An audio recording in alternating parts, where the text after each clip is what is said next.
Chapter से बालक, ये जो तुम्हें स्क्रीन पर क्वेश्चन दिख रहा है ये बहुत ही इंपॉर्टेंट है, क्योंकि रिपीटेड वे में बहुत बार ये क्वेश्चन तुम्हारे बोर्ड्स एग्जाम में पूछा गया है। एक बार क्वेश्चन को अच्छे से ट्राई करना और उसके बाद ही इसका सोल्यूशन देखना, सोल्यूशन मैच करना पहले अच्छे से ट्राई करके। अच्छे से हम फिगर बना करके तुम्हें इसको समझाने का कोशिश कर रहे हैं। देखो बालक, एक यहाँ पर राइट एंगल ट्रायंगल दिया हुआ है ABC, है ना। ABC बालक एक राइट एंगल ट्रायंगल तुमको दिया हुआ है, जिसमें राइट एंगल जो है ना बालक ये C है, यानी कि इसको हम लोगों को C लिखना होगा, क्योंकि C जो है वो 90 डिग्री है, C 90 डिग्री है। इसके बाद बालक तुमको यहाँ पर बोला जा रहा है कि if P is the length of the perpendicular from C to AB, ध्यान देना, from C to AB, C से AB तक, क्या बोला गया बालक, C से AB तक।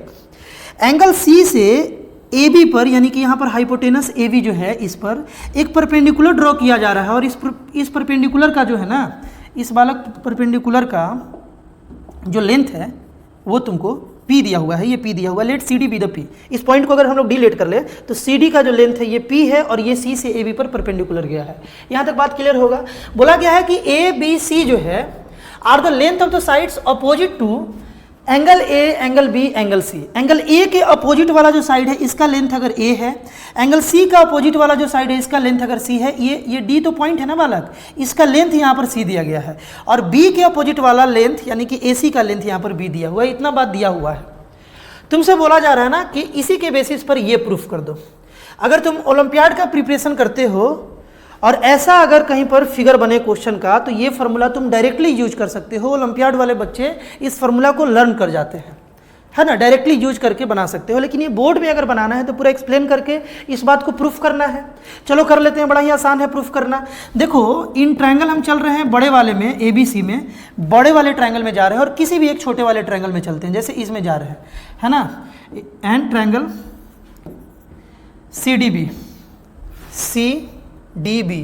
में चलते हैं, ये दोनों ट्रायंगल में। ध्यान से देखो, हम इस बड़े वाले ट्रायंगल में गए और इस छोटे वाले ट्रायंगल में गए। छोटे वाले और बड़े वाले दोनों में ये जो एंगल B है ना, ये जो बालक तुमको एंगल B यहाँ पर दिख रहा है, ये वाला एंगल, ये कॉमन है, तो लिख सकते हैं angle B is equal to angle B, common है, ये दोनों में है। उसी तरीके से देखो, बड़े वाले ट्रायंगल में ये 90 डिग्री, और छोटे वाले ट्रायंगल में, मतलब इसमें CDB में, इसमें ये 90 डिग्री। तो हम लोग लिख सकते हैं कि एंगल C बड़े वाले का एंगल BDC के बराबर है, छोटे वाले ट्रायंगल में BDC के बराबर है, क्योंकि ये भी 90 डिग्री और ये भी 90 degree, each equal to 90 degree. Reason डाल दोगे, ईच इक्वल टू 90 डिग्री। यहाँ तो कोई दिक्कत नहीं होना चाहिए। देखो, दो एंगल अगर इक्वल मिल गया तो दोनों ट्रायंगल सिमिलर हो गया, बाई ए सिमिलरिटी लिखेंगे। सो ट्रायंगल ABC जो है ये सिमिलर हो गया ट्रायंगल। दूसरे वाले ट्रायंगल को हमेशा सोच समझ के सिमिलरिटी में लिखा जाता है ना। देखो, एंगल B के बराबर है, B का पोजीशन बीच में, तो दूसरे वाले ट्रायंगल में भी B का पोजीशन बीच में होना चाहिए। एंगल C एंगल D के बराबर है, तो इसमें C का पोजीशन लास्ट में, तो इसमें D का भी पोजीशन लास्ट में होना चाहिए। जो जिसके बराबर उसका प्लेसेस वही होना चाहिए। BD तो लिख लिए ना, BD लिख लिए, एक ही बच गया C, ये आ जाएगा स्टार्ट में। बात क्लियर है ना, यानी कि ये ट्रायंगल इसके सिमिलर हो गया बाई AA सिमिलरिटी। बात क्लियर है ना। अब यहाँ से साइड प्रोपोर्शनलिटी में हमें 3 डेटा मिलेगा, 3 प्रोपोर्शनल वैल्यू जो है वो इक्वल होगा, बट हम लोग उसी का यूज करेंगे जिससे अपना काम आसान हो जाए, जिससे अपना क्वेश्चन बन जाए, है ना। ध्यान से देखो हम कैसे सोच रहे हैं, है ना। हमेशा टीचर के थॉट प्रोसेस को समझने का कोशिश करो कि हमसे क्यों नहीं बना, टीचर ऐसा क्या सोच लिए उनसे बन गया। अपने गलती को एनालिसिस करो ताकि आगे से वो तुम भी सोच पाओ, है कि नहीं है। तो यहाँ से देखोगे ध्यान से, यहाँ पर हम ये बोल रहे थे कि 1/P 1/A 1/B का स्क्वायर चाहिए ना, तो हम लोग ऐसा सेलेक्ट करें यहाँ से CPST के द्वारा कि B आ जाए, A आ जाए, P आ जाए और C आ जाए। तो देखो, यहाँ से अगर हम AC लें, देखो यहाँ से गैप करके अगर AC लिया जाए तो इधर से भी एक गैप करके CD लेना होगा। AC/CD इक्वल हो जाएगा, AC/CD जो है वो इक्वल हो जाएगा बालक। अब इधर से CD तो हम लोग ले लिए, CD ले लिए, यानी कि P आ गया। बड़े वाले ट्रायंगल से BC लेना होगा, है ना, बड़े वाले ट्रायंगल से BC लेना होगा, तो लास्ट वाले से BD मिल जाएगा, है ना। इससे बालक अपने पास BD मिल जाएगा, लेकिन BD से काम नहीं होगा। ध्यान से सुनोगे, BD से काम नहीं होगा, तो हम लोग क्या करें, बड़े वाले ट्रायंगल से AB ले ले। बड़े वाले ट्रायंगल से हम लोग AB ले लेते हैं। अगर बड़े वाले से AB लिए तो छोटे वाले से CB लेना होगा, CB में A इंक्लूड हो जाएगा, यानी कि यहाँ पर CB by CPST। By CPST। CPST से बालक हम लोगों को ये बात मिला। और जैसे ही इतना बात तुम निकाले, बात तो एक और मिलेगा ना, तुम समझ पा रहे हो इक्वलिटी में इक्वल करके एक और प्रोपोर्शनल वैल्यू मिलेगा, बट उसका जरूरत नहीं है, क्वेश्चन इतना ही पर बन जाएगा। अब क्या करें हम, देखो सबका वैल्यू पुट कर देते हैं, देखो सबका वैल्यू पुट कर देते हैं।